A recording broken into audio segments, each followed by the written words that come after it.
selama ini caraku ternyata salah. Aku hanya seseorang yang sulit menerjemahkan rasa. Banyak yang ingin ku sampaikan, tapi berakhir jadi diam.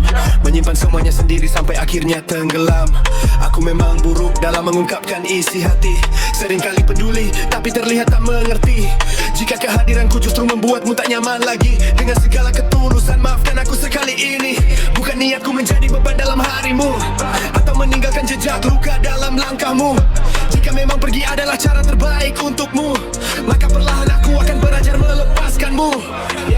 Mungkin aku hanya singgah di cerita yang salah waktu. Datang membawa harap lalu pergi membawa rindu. Tak semua yang diperjuangkan akan tinggal menetap. Kadang cinta mengajarkan cara melepaskan dengan lengkap. Kamu tak perlu khawatir tentang diriku nanti. Akan ada waktunya aku pergi dan berhenti menanti. Pergi tanpa suara, tanpa ingin kembali. Membiarkan kenangan beristirahat di dalam hati. Tapi untuk saat ini izinkan aku bertahan, mengumpulkan sisa-sisa yang belum sempat ku lepaskan. Masih ku usahakan melupakan semua tentang kita, walau setiap langkah masih menyebut namamu di kepala.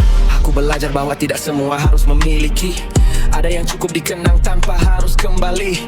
Mungkin semesta memang sedang menguji apakah cinta ini mampu ikhlas walau sendiri. Aku tak menyalahkan jalan yang kita pilih, karena setiap luka juga pernah memberi kasih. Dan jika nanti namamu hanya tinggal cerita, aku akan tetap bersyukur pernah mengenalnya. Bila suatu hari waktu mempertemukan lagi, semoga bukan sebagai dua hati yang saling melukai. Semoga kita datang dengan versi terbaik diri, tanpa dendam, tanpa sesal yang mengunci.